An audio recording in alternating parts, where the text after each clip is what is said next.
لا حول ولا قوة إلا بالله العلي العظيم حسبنا الله ونعم الوكيل نعم المولى ونعم النصير بسم الله الرحمن الرحيم الحمد لله الواحد الأحد الفرد الصمد الذي لم يلد ولم يولد ولم يكن له كفوا أحد ثم الصلاة والسلام والتحية والإكرام على الرسول الأمي المكي المدني الهاشمي القرشي المطلبي مولانا ومولى الكونين جد الحسن والحسين أبي القاسم المصطفى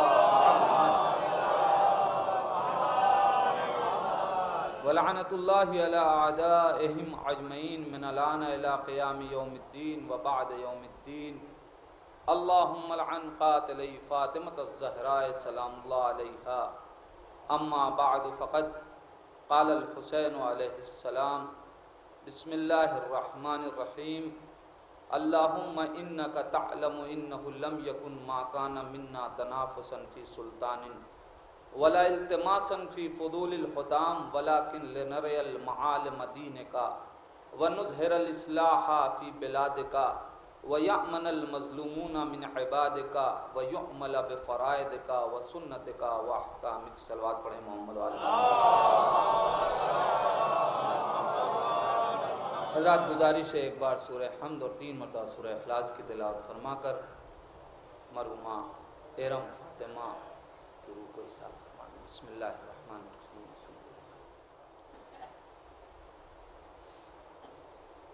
مرحومہ کی تربیت روح اور اپنے اپنے مرحومین کی تربیت روح کے لیے مل جل کے صلوات پڑھیں محمد والے۔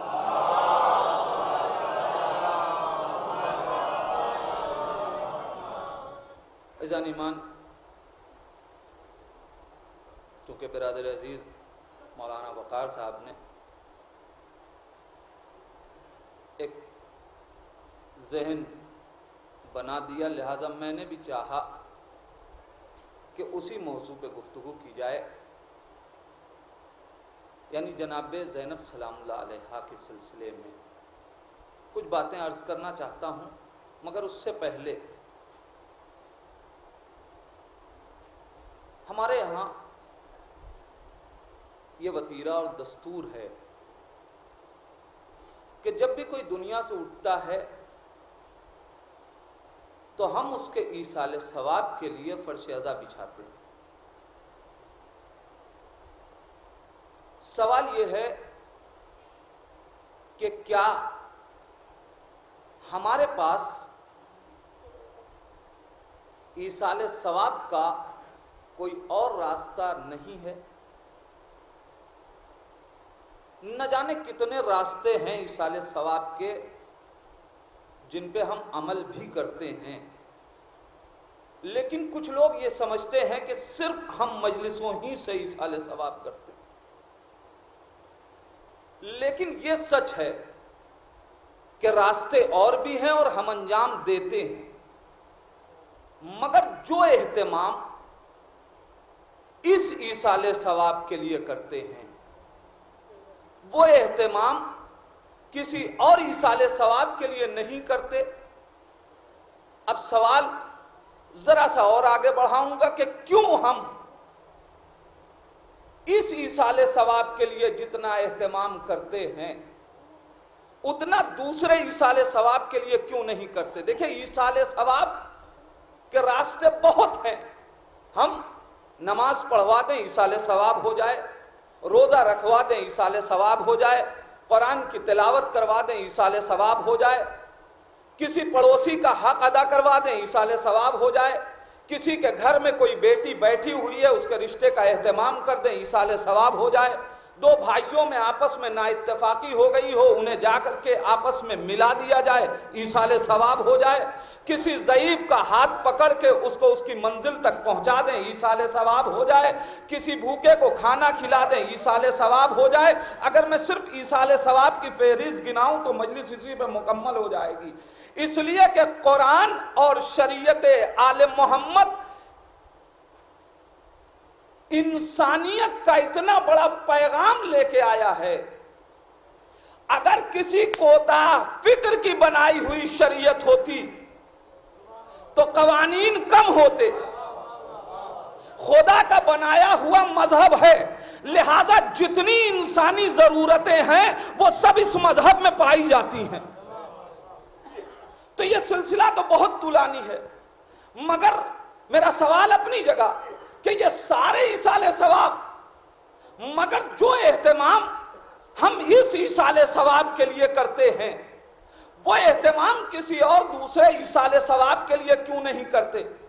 نہیں، ذرا سا بدل دوں بات کو. ہم سارے ایصال ثواب کرتے ہیں، سارے راستے اپناتے ہیں، مگر جو سکون ہم کو فرش عزا بچھا کے ملتا ہے کسی دوسرے ایصال ثواب سے وہ سکون کیوں نہیں ملتا؟ بھئی امیر سے امیر ہو، غریب سے غریب ہو، چاہے کتنا ہی کام کر لے، مگر جب تک فرش عزا نہ بچھائے سکون نہیں ملتا. بھئی سوال یہ ہے کہ آخر کیا وجہ ہے اس فرش عزا میں؟ وہ کون سی طاقت پوشیدہ ہے، وہ کون سی بات ہے کہ اس فرش عزا میں جیسے ہی فرش عزا بچھایا ٹوٹے ہوئے دل کو سکون مل گیا، اطمینان مل گیا؟ کیا وجہ ہے؟ کیا اس لیے ہم فرش عزا بچھاتے ہیں کہ یہ سنت چلتی چلی آ رہی ہے آباء و اجداد سے؟ دیکھیں، میں ایک جملہ کہا کرتا ہوں، یہ سچ ہے کہ یہ تقلیدی قوم ہے، مگر یہ اصول کے ساتھ تقلید کی عادی ہے. یہ قوم اصول کے ساتھ تقلید کی عادی ہے، یہ غیر اصولی تقلید پسند نہیں کرتی. اور اللہ نے بھی اصول دین میں تقلید نہیں رکھی، فروع دین میں تقلید رکھی ہے. کیوں؟ اس لیے کہ پہلے انسان تحقیق کا عادی بن جائے. اگر اصول دین ہی میں تقلید ہوتی کہ باپ دادا لا الہ الا اللہ کہتے ہوئے آئے ہیں اس لیے بیٹا لا الہ الا اللہ کہہ دے، اللہ اس کلمے کو پسند نہیں کرتا، منہ پہ مار دیتا ہے. نہیں، پہلے اس بات کو تحقیق سے سمجھو کہ خدا ایک کیوں ہو. جب تحقیق کر لینا تب کہنا اللہ ایک. پیغمبر کو یہ کلمہ پسند نہیں ہے کہ باپ دادا کہتے آئے ہیں کہ محمد اللہ کے رسول تو ہم مان لیں. نہیں، پہلے تحقیق کرو، اس کے بعد محمد کا کلمہ پڑھنا. عزیزان ایمان، اصول دین میں اللہ نے تحقیق رکھی، تقلید نہیں رکھی. شاید اسی لیے بعض لوگوں نے امامت کو اصول دین سے الگ کر دیا کہ اگر اصول دین کے اندر امامت رکھی گئی تو اصول میں تحقیق چاہیے. جب تحقیق کر کے امامت مانی جائے گی تو ہر غیرے کو امام نہیں مانا جائے گا. صلوات محمد.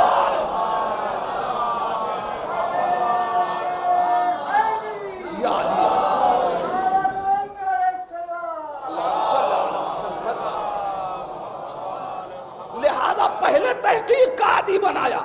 تحقیق کر لو، جب سمجھ میں آ جائے معیار کو پرکھ لو، اس کے بعد تو اصول دین میں تحقیق کا عادی بنایا. کیوں؟ تاکہ ذہن تحقیق کا عادی بن جائے. اب اگر کہیں اصول فروع دین میں تقلید کرنی پڑے تو یاد رکھنا ہر معاشرے کی رسم و رواج کو یوں ہی نہ لے لینا، پہلے دیکھ لینا کہ آیا اس رسم و رواج میں کوئی بدعت تو شامل نہیں کر دی گئی. تو فروع دین میں تقلید رکھی تو ہیں تو ہم تقلیدی قوم، لیکن ہم اصول کے ساتھ تقلید کے عادی ہیں. تو تقلیداً نہیں کر رہے مجلس. معلوم ہونا چاہیے کہ کیوں ایصال ثواب مجلس کے ذریعے اور اسی کے ذریعے سکون کیوں ملتا ہے. عزیزان ایمان، جواب اپنے ذہنوں میں محفوظ کریں. نہ جانے کتنے راستے ایصال ثواب کے، مگر جو سکون فرش عزا میں وہ کسی دوسرے ایصال ثواب میں نہیں ملتا. جو اطمینان فرش عزا سے ملا وہ کسی دوسرے سے نہیں ملا. کیوں؟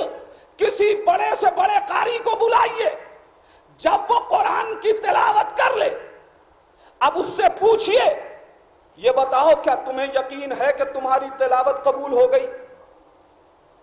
وہ جواب دے گا ہمیں اپنی قرات پہ اعتبار نہیں ہے، خدا کے رحم پہ بھروسہ ہے،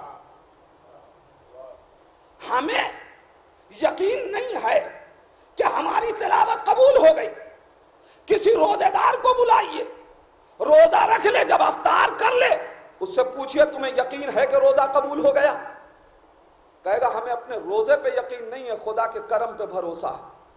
ایک حاجی کو بلائیے، اس سے کہیے حج کرنے کے بعد پوچھئے کیا تمہیں یقین ہے حج قبول ہو گیا؟ کہے گا حج پہ اعتبار نہیں، اپنے عمل پہ اعتبار نہیں، خدا کے کرم پہ بھروسہ۔ نمازی سے پوچھ لیجئے نماز قبول ہو گئی، کہے گا عمل پہ بھروسہ نہیں، خدا کے کرم پہ بھروسہ۔ کیوں؟ کہ اس لیے کہ عمل دینے والے نے ہمیں سند قبولیت کی ابھی نہیں دی، سند قبولیت کی نہیں دی۔ کائنات میں جتنے اعمال ہیں وہ سارے اعمال دیے گئے مگر سند قبولیت نہیں دیا گیا۔ قسم خدا کی یہی ایک وہ عمل ہے جس کے لیے شارع مقدس نے فرمایا من بکا ابکا اور تباکا علی الحسین وجبت لہ الجنہ، جو حسین پہ روئے رلائے رونے والے کی صورت بنائے اس پہ جنت واجب ہے۔ صلوات۔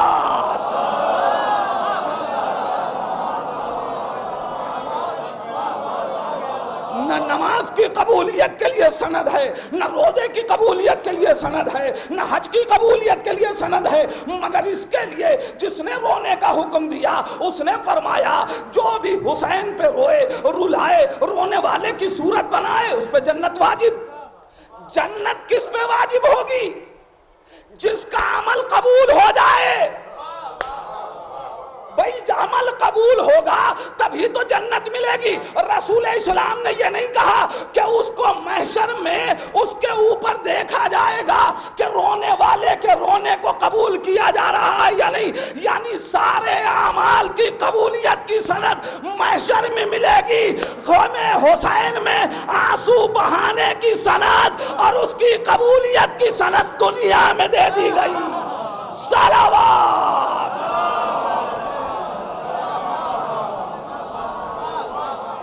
اب جب سند قبولیت مل گئی کہ عمل قبول ہو گیا تو اطمینان مل جاتا ہے کہ ایصال ثواب ہو گیا۔ اب سمجھ میں آیا کہ ہم مجلس کیوں کرتے ہیں، لیکن کیا کیجئے گا کچھ لوگوں کو فضیلت ہی نہیں اترتی۔ کہنے مولانا کیسی بات کرتے ہیں، آپ لوگوں نے جنت اتنی سستی بنا دی۔ میں نے کہا ہوا کیا؟ کہنے جو روئے اس پہ جنت واجب، جو رلائے اس پہ جنت واجب، جو رونے والے کی صورت بنائے اس پہ بھی جنت واجب۔ جنت کو اتنا سستا بنا دیا۔ میں نے کہا مسئلہ جنت کے سستے ہونے کا نہیں ہے، اشک عزا کی قیمت نہیں پہچانی۔ آپ نے اشک عزا کی قیمت نہیں پہچانی۔ جنت سستی نہیں ہو گئی، اشک عزا اتنا قیمتی ہے۔ کہنے کہ حضور کیسے ہو سکتا ہے؟ میں نے کہا کیوں؟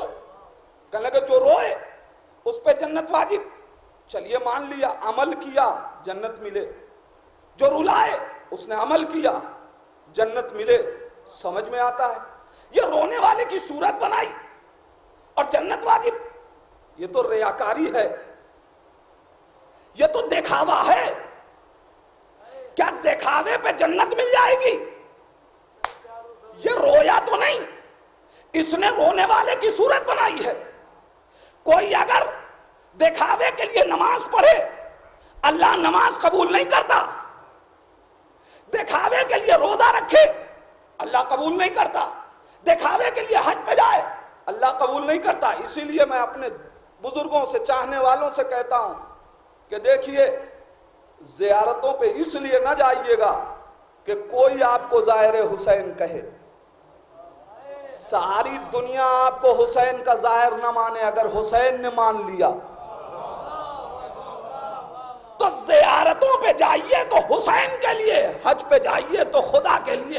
دنیا دنیا کے کہنے کے لیے نہ جائیے کہ ہم کو حاجی صاحب کہا جائے، ہمیں کربلائی کہا جائے، دنیا نہ کہے، اگر حسین کہہ دے تو کافی، اور ساری دنیا آپ کو کربلائی کہے اگر حسین ظاہر نہ مانے۔ لہذا عزیزان ایمان، کہیں کہ یہ کیسے ہو سکتا ہے؟ دکھاوے کے لیے کوئی عمل قبول نہیں ہوتا۔ میں نے کہا ٹھیک، کوئی مشکل نہیں ہوگی سمجھانے میں مجھے، اس لیے کہ جہاں سے سمجھانا چاہتا ہوں وہ مہینہ ابھی گیا۔ دیکھا انہی صاحب کو جن کو یہ حدیث اتر نہیں رہی تھی کہ رونے والے کی صورت بنائے اور جنت مل جائے۔ ماہ مبارک رمضان میں چہرہ اترا ہوا ہے، ملاقات ہوئی، میں نے کہا کیا صاحب روزہ بہت کھلا ہے؟ کہنے کہ مولانا کہاں کھلنے کی بات؟ میں نے کہا پھر میں بیمار ہوں، 3 دن سے روزہ ہی نہیں رکھ پایا۔ میں نے کہا اچھا آپ روزے سے نہیں ہیں؟ کہنے کہ نہیں حضور کہاں، بیمار ہوں روزہ نہیں رکھا۔ میں نے کہا تو آئیے چلیے سامنے چائے کا ہوٹل کھلا ہوا ہے، آپ کو چائے پلا دوں۔ کہنے مولانا کیسی بات کر رہے ہیں؟ میں نے کہا کیوں؟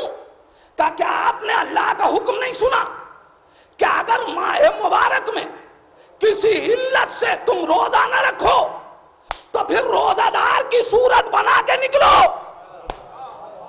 اللہ تمہیں روزے کی جزا دے گا، اللہ تمہیں روزہ دار کی جزا دے گا۔ میں نے کہا حضور کیا کہہ رہے ہیں؟ یہ بھی تو دکھاوا ہے کہ روزہ دار کی صورت بنائے اور روزہ دار کی روزے کی جزا مل جائے۔ کہنے کہ آپ سمجھے نہیں، یہ ریا نہیں ہے، یہ دکھاوا نہیں ہے۔ میں نے کہا پھر کیا ہے؟ کہا یہ اصل میں احترام ماہ خدا ہے۔ میں نے کہا وہ بھی احترام فرش اعظم ہے۔ صلوات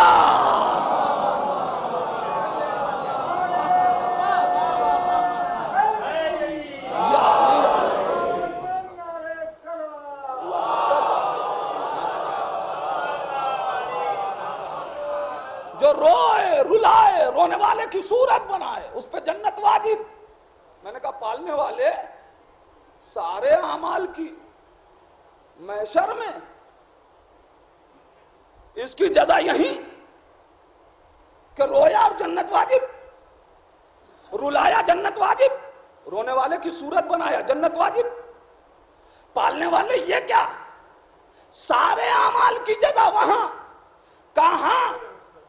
سارے اعمال کی جزا یہاں اس لیے نہیں کہ وہاں میں دیکھوں گا کہ شرط عمل ہے یا نہیں، نماز پڑھ تو رہا ہے مگر آیا اس کے اندر شرائط ہیں یا نہیں، روزہ رکھ تو رہا ہے شرط ہے یا نہیں، حج کر تو رہا ہے شرط پائی جاتی ہے یا نہیں۔ پالنے والے تو پھر رونے کے لیے بھی دیکھ لے شرط ہے یا نہیں۔ کا نادان ان سارے اعمال کی قبولیت کی شرط حب اہل بیت ہے، اور اس وقت تک رو نہیں سکتا جب تک محبت دل میں نہ ہو۔ صلوات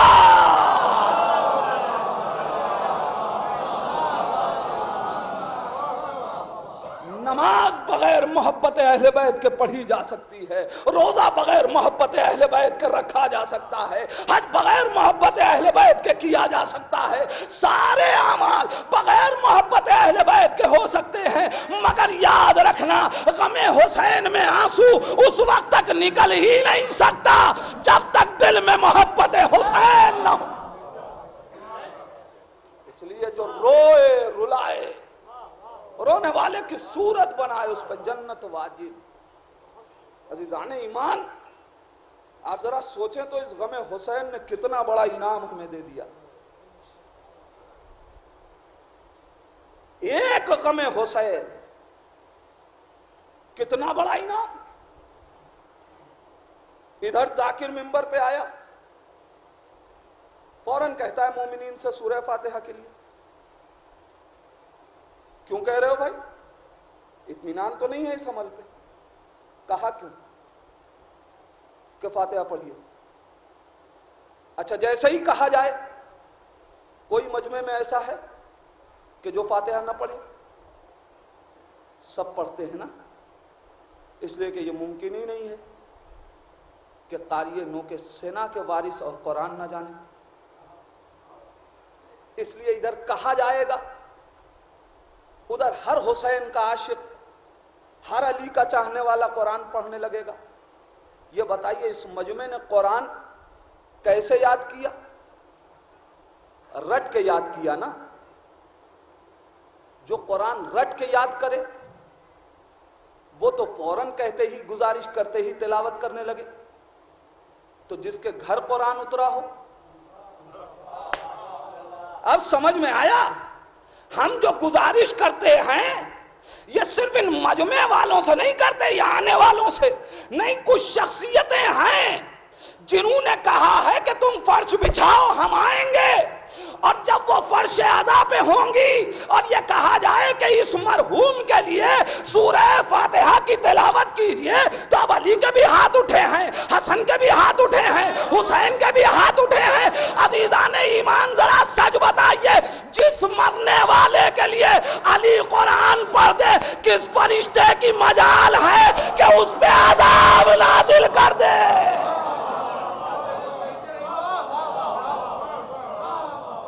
ہم یوں ہی مرنے والے کو اپنے مرحوم نہیں کہتے، اپنے مرنے والے کو یوں ہی مرحوم نہیں کہتے، بلکہ اہل بیت بخشواتے ہیں تو مرحوم کہتے ہیں۔ علی قرآن پڑھ رہے ہیں، فاطمہ قرآن پڑھ رہی ہیں، یہ آپ کو شرف دیا کس نے؟ اسی عشق حسین۔ اس لیے کہ اس دکھیاری ماں نے کہا یہ مرنے والا ہمیشہ میرے حسین کے غم میں آنسو بہاتا رہا، آؤ آج اس کا گھر اجڑا ہے تو ہم بھی چلیں گے۔ اس لیے کہ یہ کریم ہیں، یہ کسی کا احسان نہیں رکھتے۔ اچھا ٹھیک، بات ابھی ادھوری ہے، یہ اہتمام کی کیا ضرورت ہے؟ کر لیجئے مجلس، اتنے بڑے بڑے پوسٹر، بینر، کیا وجہ ہے؟ کیوں اتنا شور؟ ہم سے دنیا یہ سوال کرتی ہے نا، کرتے تو سارے ہی سارے ثواب ہیں آپ، مگر اتنا شور نہیں کرتے۔ مجلس کے لیے اتنے شور کی کیا ضرورت؟ سب کو باخبر کرنے کی کیا ضرورت؟ بھئی آج تک کسی نے پوسٹر دیکھا کہ کل فلاں صاحب کے لیے 2 رکعت نماز پڑھی جائے گی، آپ سب لوگ تشریف لائیے؟ کوئی پوسٹر دیکھا؟ کل روزہ رکھا جائے گا، سب لوگ تشریف لائیں اور روزہ رکھیں اور افطار کریں؟ میں نے نہیں دیکھا۔ لیکن مجلس کے کتنے پوسٹر ہر روز نکل رہے ہیں؟ یہ اتنے اہتمام کی کیا ضرورت ہے؟ عزیزان ایمان، سبب اتنا ہے کہ جتنے ایصال ثواب ہیں ان میں کسی کے لیے اہل بیت نے نہیں کہا کہ تم مصلی بچھاؤ ہم آئیں گے، تم افطار کا دسترخوان بچھاؤ ہم آئیں گے، تم قرآن کی تلاوت کے لیے رحل کھول کے بیٹھو ہم آئیں گے۔ بھئی ایک ہی چیز ایسی ہے، ایک ہی عبادت ایسی ہے جس کے لیے اہل بیت نے کہا غریب سے غریب ہو، امیر سے امیر ہو، ہمیں اس سے مطلب نہیں، تم فرش عزا بچھاؤ ہم آئیں گے۔ یہ اعلان ہم ان کے لیے نہیں کرتے کہ مومنین کو اس کی دعوت نہیں دیتے کہ مجلس میں آؤ، اعلان کر کے بتاتے ہیں کچھ بڑی شخصیتیں آنے والی ہیں جسے ہم نشینی کا شرف حاصل کرنا ہے، وہ چلائے۔ ہم اعلان اس لیے کرتے ہیں کہ جسے ہم نشینی چاہیے اہل بیت کی، تاکہ کوئی ہم سے شکوہ نہ کرے۔ عزیزان ایمان، سچ بتائیے، آج تک آپ نے کسی کو دیکھا کہ جو یہ شکوہ کرتا ہوا نظر آئے کہ تم نے قرآن خوانی رکھی ہمیں خبر نہیں کی؟ مگر مجلس کے لیے ہر آدمی شکوہ کرتا ہے، کیوں؟ اس لیے کہ اسے اس بات کا احساس ہوتا ہے کہ کچھ دیر کے لیے صاحبان جنت کی ہم نشینی کا شرف نہ مل سکا۔ جو روئے رلائے، رونے والے کی صورت بنائے، اس پہ جنت واجب۔ مگر یہ بتائیے اس فرش ازا کا چلن آپ کو کس نے دیا؟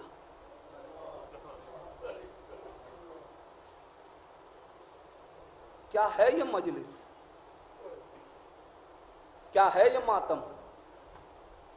یہ ذکر کیا ہے؟ میں نے امام حسین کا ایک طولانی فقرہ پڑھا، لیکن اس کے صرف ایک جملے پہ گفتگو تھوڑی دیر اور کروں۔ کربلائیو، مولا کے چاہنے والوں، ماہ مبارک کے گزرتے ہی ہر شخص اب محرم کا انتظام کرتا ہے۔ محرم قریب، محرم آ رہا ہے، یہ احساس ہر دل میں ہے نا؟ کیوں؟ اس لیے کہ حسینی ہو، اسی لیے نا حسین کی آمد کا انتظار ہے۔ تو بزرگوں سے میں معذرت کے ساتھ میں اپنے جوان بھائیوں سے گفتگو کرنا چاہتا ہوں۔ ہم حسینی ہیں، ہم کربلائی ہیں، تو کیا صرف دعویٰ چاہیے؟ یہ دلیل بھی چاہیے۔ بغیر دلیل کے کام نہیں بنے گا۔ کیسے پتا چلے گا کہ ہم کربلائی ہیں؟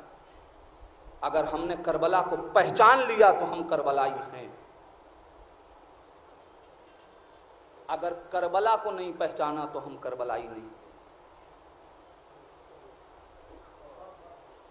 آج ساری کائنات آزاداری کی دشمن اسی لیے ہے کہ جس نے کربلا کو پہچان لیا اسی نے دین کو پہچانا ہے۔ ہمیں کربلا سے گمراہ اس لیے کیا جاتا ہے تاکہ ہم دین تک نہ پہنچ سکے۔ لہذا ضرورت ہے اس بات کی کہ ہم کربلا کو سمجھیں۔ تب کیسے سمجھیں؟ کوئی شاعر بتائے گا کہ کربلا کیا ہے، کوئی ادیب بتائے گا کہ کربلا کیا ہے، کوئی خطیب بتائے گا کہ کربلا کیا ہے، کوئی دانشور بتائے گا کہ کربلا کیا ہے، کوئی مفکر بتائے گا کہ کربلا کیا ہے، کوئی محدث بتائے گا کہ کربلا کیا ہے۔ کون بتائے گا کہ کربلا کیا ہے؟ یقین مانیے کوئی غیر معصوم یہ پتا ہی نہیں سکتا کہ حقیقت کربلا کیا ہے۔ کیوں؟ اس لیے کہ کربلا ایک معصوم کے عمل کے نتیجے کا نام ہے، اور غیر معصوم ایک معصوم کے عمل کی مصلحت کو کیا جانے۔ لہذا بس وہی شاعر بتائے گا جو ان معصوموں سے وابستہ ہو۔ وارث کربلا سے پوچھئے کہ کربلا کیا ہے۔ ہم کیوں اہل غیروں سے پوچھیں کہ کربلا کیا ہے؟ ہم کسی دوسرے کے دروازے پہ چلے جاتے اور معلوم کر لیتے کہ کربلا کیا ہے اور اس کی حقیقت کیا ہے۔ اگر کربلا بنانے والا کوئی گونگا ہوتا، مگر کربلا بنانے والے کا ایک لقب خطیب نوک سنا ہے، اما جو سر و تن میں جدائی کے بعد نوک سنا سے بولنے کی صلاحیت رکھتا ہو، کیا کربلا بنانے سے پہلے کربلا بیان نہ کرے گا؟ تو ہم نے حسین سے کتنی مرتبہ پوچھا کہ مولا آپ بتائیے کربلا کیوں بنائی؟ ہم نے اقوال حسین میں دیکھنے کی کوشش کی کہ حسین نے کربلا کیوں بنائی؟ ہم تو ہر ایک کی فکروں کو پڑھ رہے ہیں، مگر ہم نے امام حسین کی فکر کو کیوں نہ پڑھا؟ ہم نے امام حسین سے کربلا سمجھنا کیوں نہ چاہی؟ آئیے حسین بتا رہے ہیں کہ میں نے کربلا کیوں بنائی۔ امام حسین آواز دیتے ہیں، اے پروردگار، تو جانتا ہے کہ حسین کو حکومت سے کوئی رغبت نہیں ہے۔ اللہم انکا تعلم انہ لم یکن ما کان منا تنافسا فی سلطانی۔ حسین کو ذرہ برابر حکومت سے رغبت نہیں ہے۔ پھر مولا آپ نے کربلا کیوں بنائی؟ ولیکن لنری المعالم دینکا، ہم نے کربلا اس لیے بنائی ہے کہ تیرے دین کی قدروں کو بلند کر سکوں۔ ولیکن لنری المعالم دینکا، میں نے کربلا اس لیے بنائی تاکہ تیرے دین کی قدروں کو بلند کیا جا سکے. وَنُظْهِرَ الْإِصْلَاحَ فِي بِلَادِكَ، اور میں نے کربلا اس لیے بنائی ہے تاکہ تیرے شہروں میں اصلاحی امور انجام دیے جا سکے. وَيَعْمَنَ الْمَظْلُومُونَ مِنْ عِبَادِكَ، اور میں نے کربلا اس لیے بنائی ہے تاکہ تیرے مظلوم بندوں کو ظالم کے ظلم سے بچایا جا سکے. میں ایک جملہ کہہ کے آگے بڑھ جاؤں گا. عزیزان ایمان، ساری کائنات وہ ہے جو اپنے گھر کو بچانے کے لیے غیروں کو قربان کرتی ہے. حسین اس رہنما کا نام ہے جو ساری انسانیت کو بچانے کے لیے اپنوں کو قربان کر رہا ہے.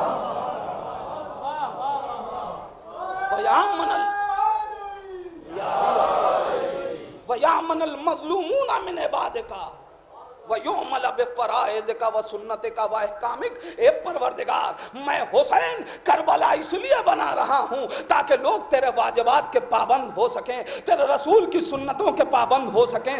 امام حسین کے صرف ایک جملے پہ بات کرنی ہے، وَنُظْهِرَ الْإِصْلَاحَ فِي بِلَادِكَ. ہم نے کربلا اس لیے بنائی تاکہ تیرے شہروں میں اصلاحی امور انجام دیے جا سکے. عزیزان ایمان، پہچانے حسین کربلا کو کس لیے بنا رہے ہیں. وَنُظْهِرَ الْإِصْلَاحَ فِي بِلَادِكَ. اے پروردگار، تیرے شہروں میں اصلاح چاہتا ہوں. اللہ کا شہر کون کون سا ہے؟ ارے وہ کون سا شہر ہے جو اللہ کا نہیں ہے؟ اب سمجھے، کربلا کسی خاص مکتب کے لیے نہیں بنائی گئی، بلکہ کائنات میں ایک ایک قریے کے لیے حسین نے کربلا بنائی ہے. وَنُظْهِرَ الْإِصْلَاحَ فِي بِلَادِكَ. ہم نے تیرے شہروں کی اصلاح کے لیے کربلا بنائی ہے. اب آئیے امام حسین سے سوال کریں، مولا آپ پوری کائنات کے لیے کربلا بنا رہے ہیں، ابھی تو آپ پورے خطہ عرب میں نہ گئے، آپ کو کربلا میں شہید کر دیا گیا. آپ کہہ رہے ہیں میں ساری کائنات کے لیے کربلا بنا رہا ہوں، ساری کائنات کی اصلاح کے لیے.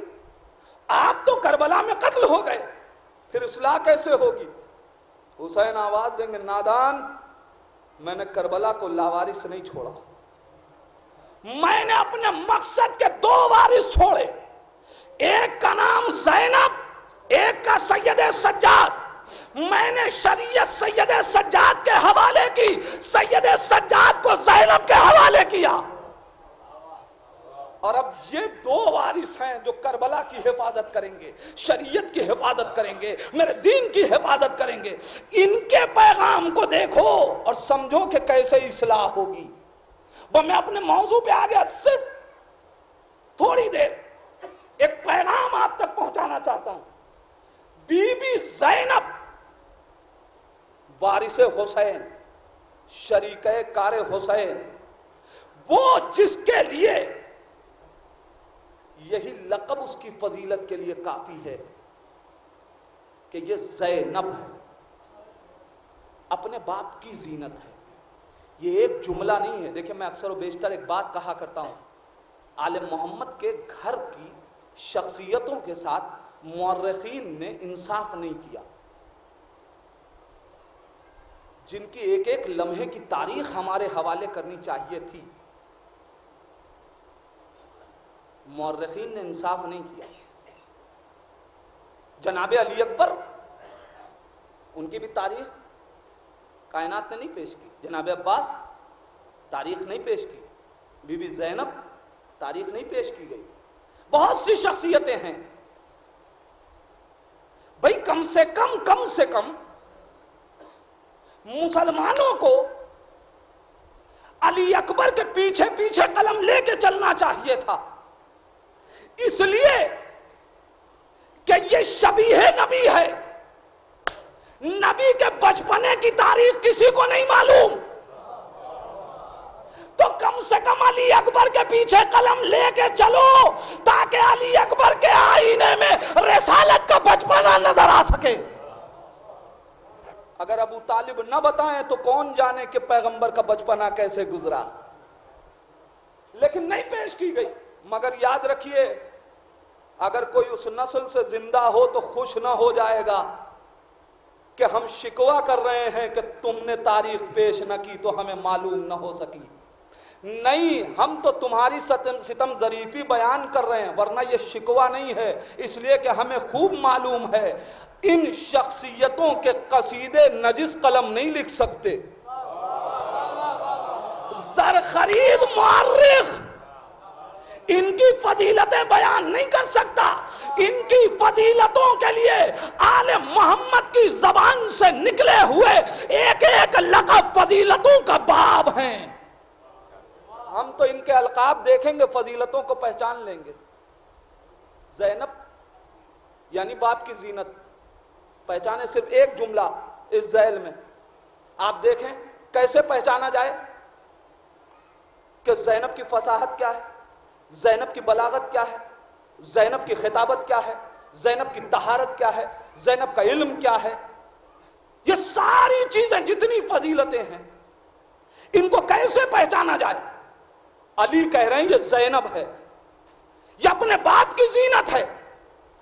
عزیزان ایمان، یہ اپنے باپ کی زینت۔ شجاعت سے پوچھئے تیری زینت کون؟ شجاعت کہے گی علی۔ عبادت سے پوچھئے عبادت تیری زینت کون؟ کہے گی علی۔ تقوی سے پوچھئے تمہاری زینت کون؟ آواز دے گا علی۔ منبر سے پوچھئے تمہاری زینت کون؟ آواز دے گا علی۔ ساری فضیلتیں جس وقت پکار کے کہیں گی کہ میری زینت کا نام علی ہے، اس وقت علی آواز دیں گے اور میری زینت کا نام زینب۔ یہ ایک جملہ نہیں ہے، جناب زینب کی فضیلتوں کا باب ہے۔ پہچانے دنیا کہاں تک چھپائے گی؟ یہ ہے زینب۔ یہ کیا کر رہی ہیں؟ وراثت امامت اپنے ہاتھ میں لیے ہیں۔ بس میں اسی جملے کی طرف آ جاؤں۔ حسین نے ساری کائنات کے لیے، ساری کائنات کی اصلاح کے لیے کربلا بنائی۔ اے بی بی زینب، آپ وارث حسین کی، آپ کیسے اس کربلا کو ساری کائنات تک پہنچائیں گی؟ زینب آواز دے گی، نادان، میں حسین کی وارث، میں حسین کے مشن کو آگے بڑھاؤں گی۔ تاریخ گواہ بی بی زینب نے رہائی کے بعد یزید سے ایک مطالبہ کیا، ایک مکان خالی کرایا جائے۔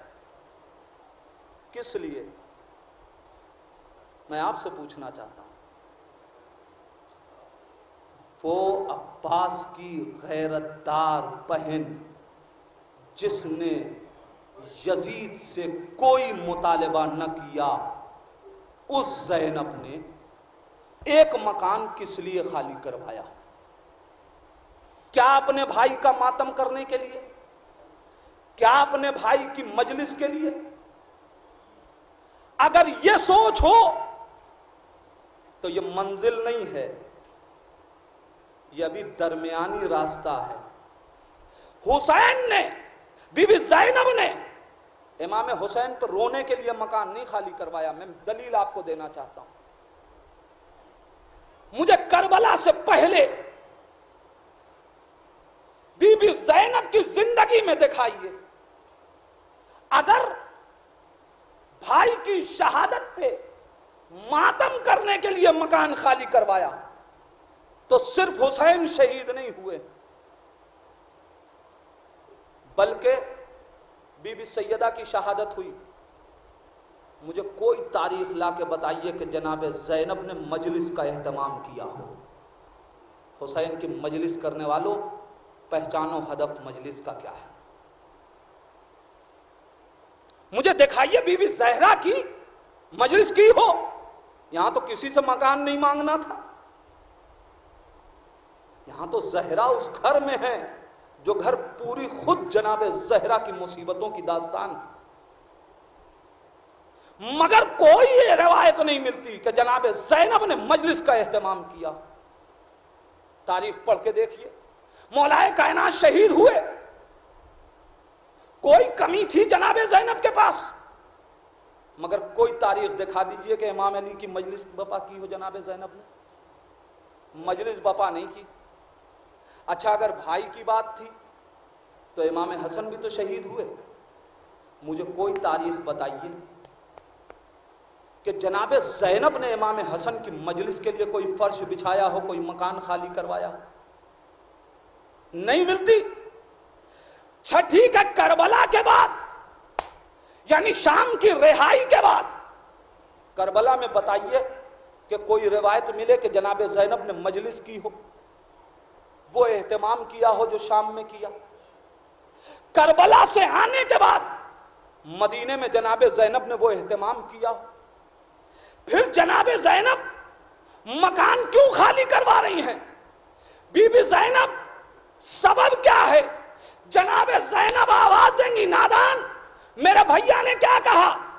کہ میں کائنات کی اصلاح کے لیے کربلا آیا، میں آج یہاں مجلس کی بنیاد نہیں رکھ رہی ہوں، حسین کے مشن کو آگے بڑھا رہی ہوں، یہ بنیاد مجلس کی ڈال رہی ہوں کہ اگر حسین پوری کائنات میں نہ پہنچے تو یاد رکھنا قیامت تک بنام مجلس کربلا کا ذکر ہوتا رہے گا، لوگوں کی اصلاح ہوتی رہے گی۔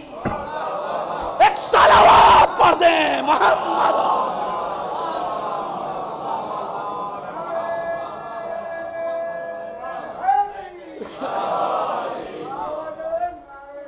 اللہم صلی قیامت تک بنا میں مجلس۔ اب کوئی گاؤں ہو، کوئی قریہ ہو، کوئی شہر ہو، کوئی ملک ہو، اب آپ دیکھیے ادھر مجلس حسین، دشمن کو اب سمجھ میں آیا اس مجلس سے دقت کیا ہے۔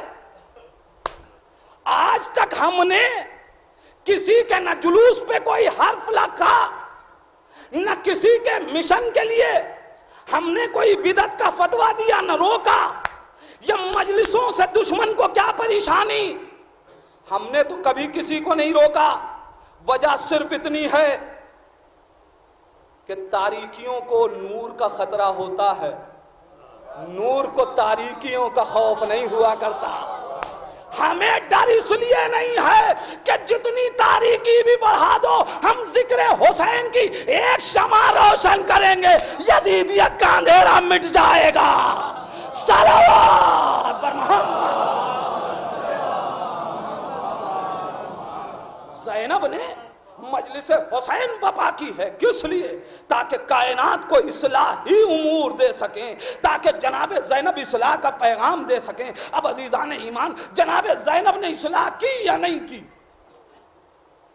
بی بی زینب، اس لیے کہ اگر رونا ہوتا تو پھر کہوں گا، رونے کے لیے جناب زینب کو اس وقت سکون ملے گا جب بھائی کے قاتلوں کے درمیان بہن بیٹھ کے روئے گی، یا زیادہ سکون اس وقت ملے گا جب ام البنین کی آغوش میں سر رکھ کے زینب گریہ کرے گی؟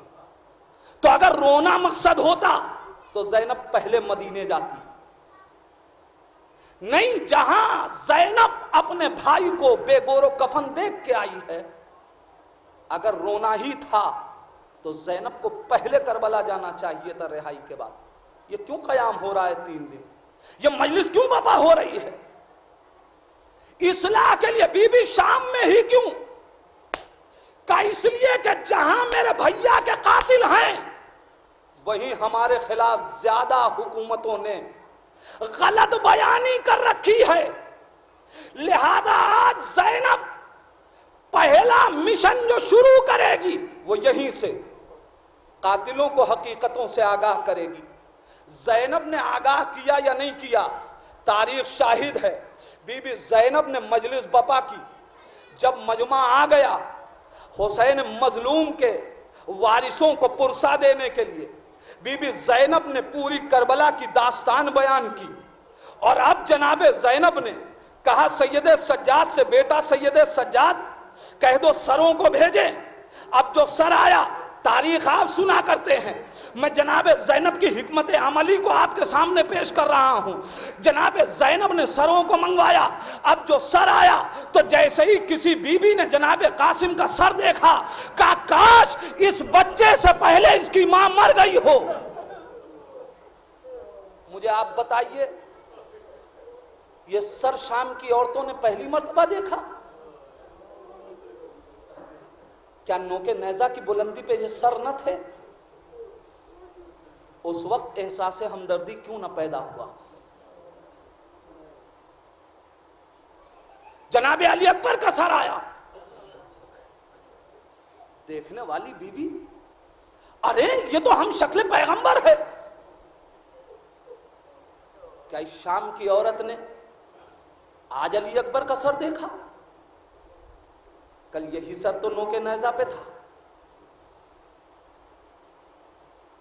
بازار کوفہ و شام سے یہی سر تو گزرے ہیں. یا آج ہمدردی کیوں ہو رہی ہے؟ دو چھوٹے چھوٹے سر آئے. کیا اس کی ماں دنیا میں نہیں ہے؟ یہ احساس ہمدردی کیوں پیدا ہو رہا ہے؟ عزیزان ایمان وجہ اتنی تھی کہ کل جب نوکے نیزہ پہ سروں کو دیکھا تھا تو ان آنکھوں کے اوپر تعصب کے پردے پڑے ہوئے تھے. اس نگاہ سے دیکھا جا رہا تھا کہ کچھ خارجی ہیں جنہوں نے خروج کیا ہے. اور آج جب ان سروں کو دیکھا جا رہا ہے تو ایک مسلمان کی نگاہ سے دیکھا جا رہا ہے.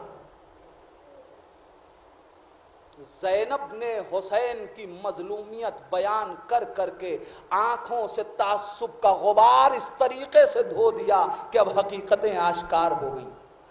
پھر دیکھیں حکمت عملی جناب زینب. قربان جائیں جناب زینب کی حکمت پہ. بیٹا سید سجاد ظالموں سے کہہ دو ہماری چادریں واپس کر دو. زینب بے رضا تھی نا؟ مجھے کوئی روایت بتائیے کہ جناب زینب نے ظالم سے اپنی چادر مانگی.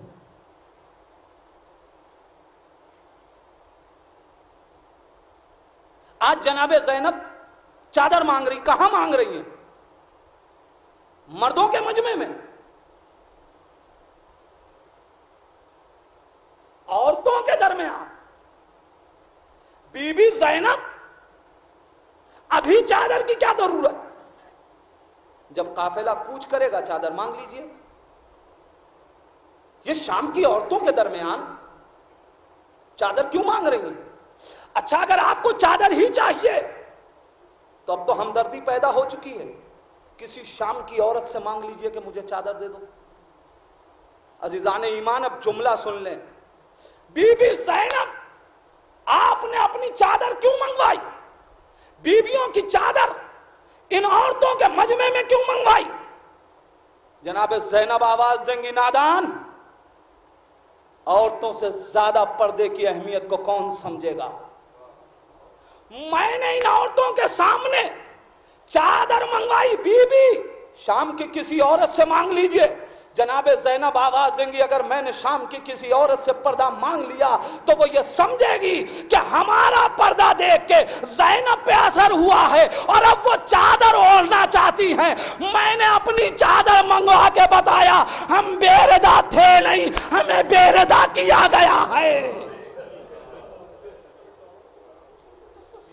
ہم بے مکنو چادر تھے نہیں, ہمیں بے مکنو چادر کیا گیا ہے. یعنی بی بی زینب بتانا چاہتی ہیں جنہیں تم خلیفۃ الرسول سمجھ رہی ہو اس کے اندر اتنی حیا نہیں پائی جاتی کہ وہ عورتوں کا پردہ باقی رکھ سکے.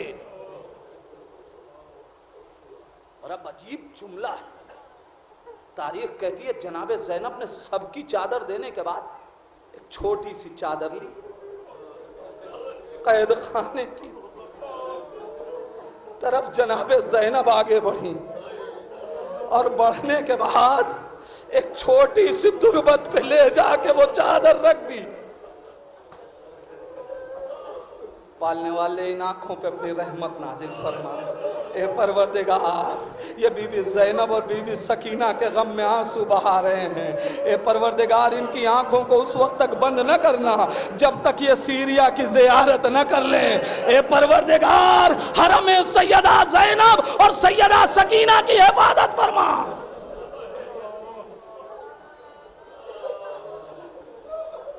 چھوٹی سی چادر اور 2 بوندے جناب زینب نے سکینہ کی قبر پہ رکھا اور ایک جملہ کہا سکینہ تیری چادر آ گئی. اے بیٹی تو چادر مانگا کرتی تھی، دیکھ تیری چادر آ گئی۔ زینب کیوں یہ کام کر رہی؟ بی بی یہ کام بعد میں بھی کیا جا سکتا ہے، مگر زینب عورتوں کے احساس کو بیدار کرنا چاہتی ہیں۔ اے عورتوں دیکھو، جس گھرانے کی 4 برس کی بچی بے ردا نہ ہو، اس گھرانے کی عورتیں، جزاکم ربکم، خدا آپ کو کسی غم میں نہ ڈالے۔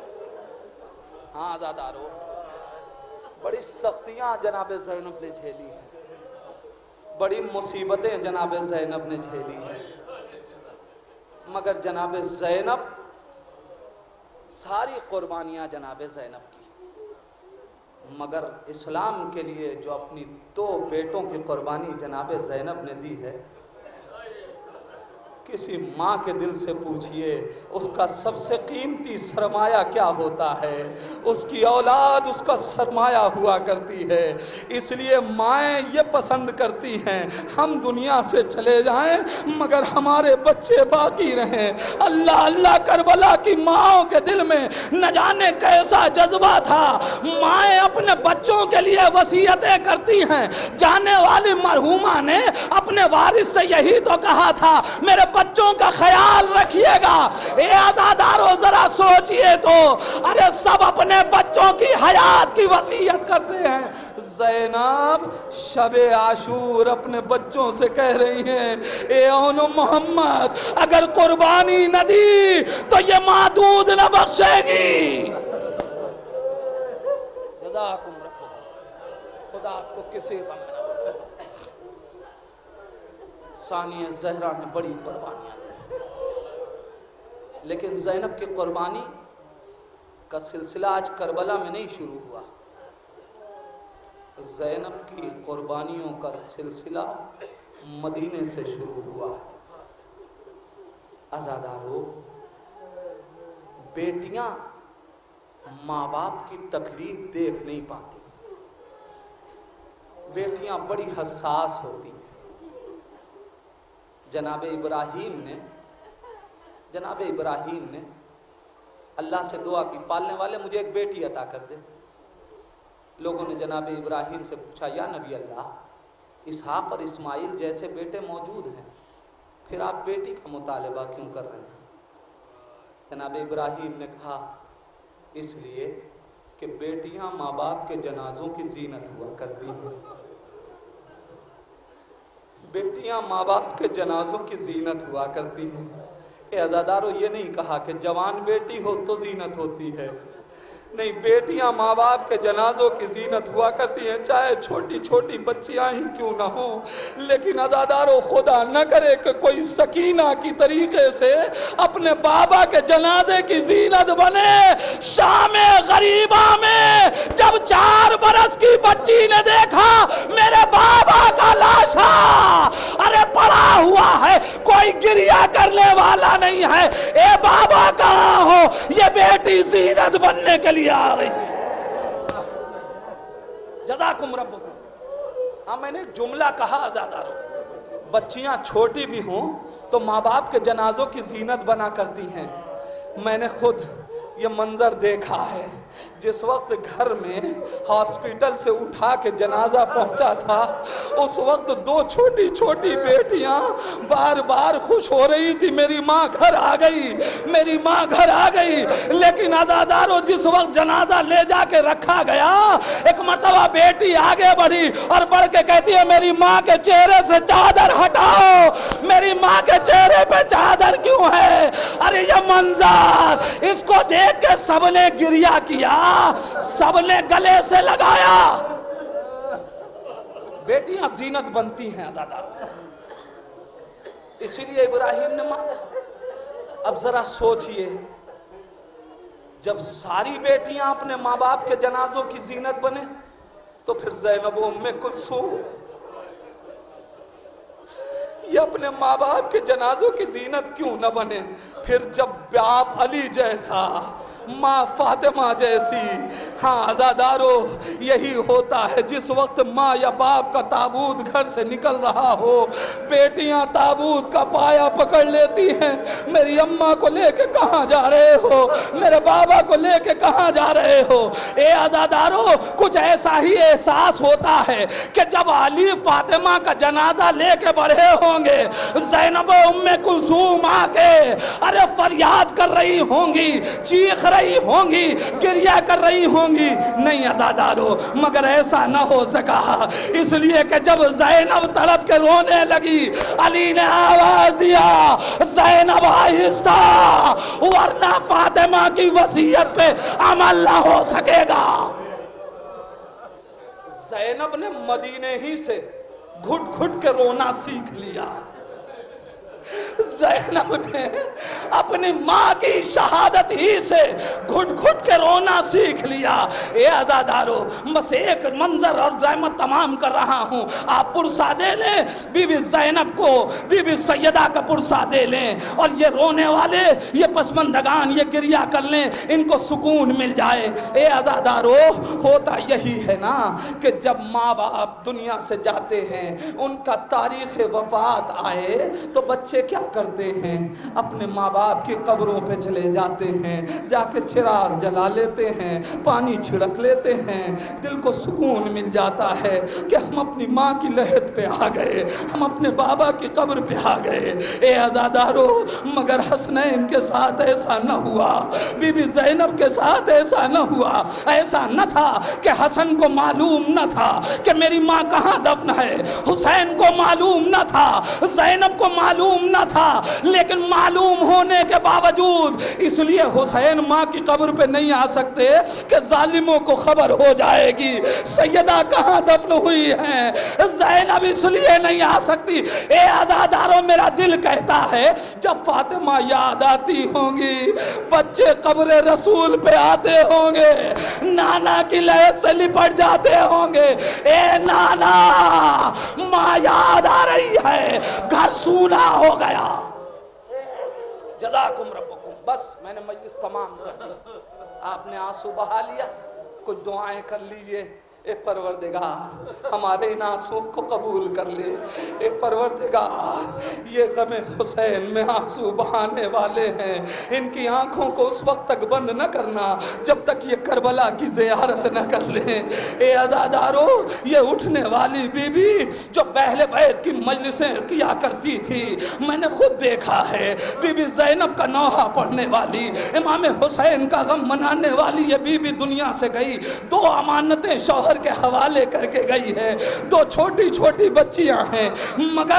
مگر عزادارو ارے جب بھی بچے پریشان کرتے ہیں, شاکار بھائی نے مجھ سے یہی کہا کہ جب پریشان کرتے ہیں میں یہاں لے کے آتا ہوں, ماں کی قبر پہ بیٹھ جاتے ہیں, بچوں کے دل کو سکون مل جاتا ہے. اے عزادارو ارے کیا علی نہ چاہتے ہوں گے کہ کبھی زینب و ام کلثوم کا ہاتھ پکڑ لے, اے زینب آؤ تمہیں ماں کی لحد پہ لے چلے.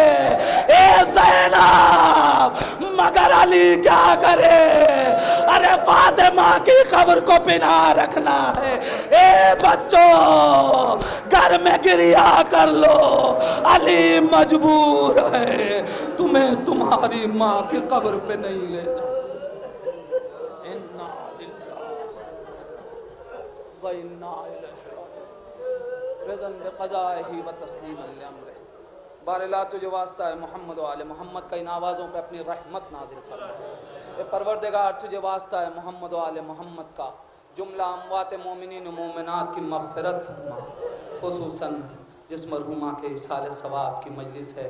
اے پروردگار جوار زہرہ سلام اللہ علیہ میں جگہ عنایت فرما. اے پروردگار تجھے واسطہ ہے محمد و آل محمد کا پسماندگان کو صبر جمیل عطا فرما. اے پروردگار تجھے واسطہ ہے محمد و آل محمد کا علماء کرام آیات اعظام کا سایہ ہمارے سروں پہ سلامت رکھ.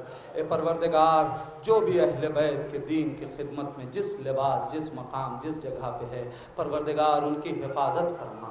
اے پروردگار جہاں جہاں بھی علی کے چاہنے والے ہیں ان کی جان مال عزت آبرو کی حفاظت فرما, خصوصاً بحرین, سیریا, پاکستان, عراق, دیگر مقامات پہ جہاں بھی علی کے چاہنے والے ہیں، پروردگار ان کو اپنے حفظ و امان میں رکھنا۔ پروردگار جن کے والدین اس دنیا سے چلے گئے ہیں، پروردگار ان والدین کے درجات کو عالی فرما۔ اے پروردگار ہم سب کی اس مجلس کا ثواب ہمارے مرحومین کے نام اعمال میں بھی لکھ دے۔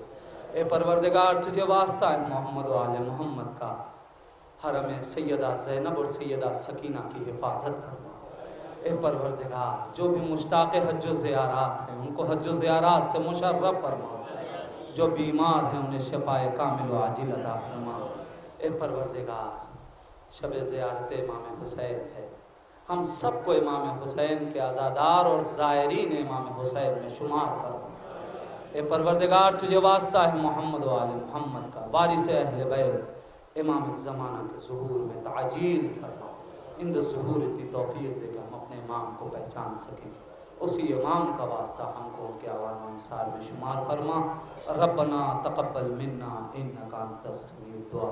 آپ حضرات سے گزارش ہے ایک بار سورہ حمد 3 مرتبہ سورہ اخلاص کی تلاوت فرما کر ارم فاطمہ بنت سید شفیع حیدر صاحب کی روح کو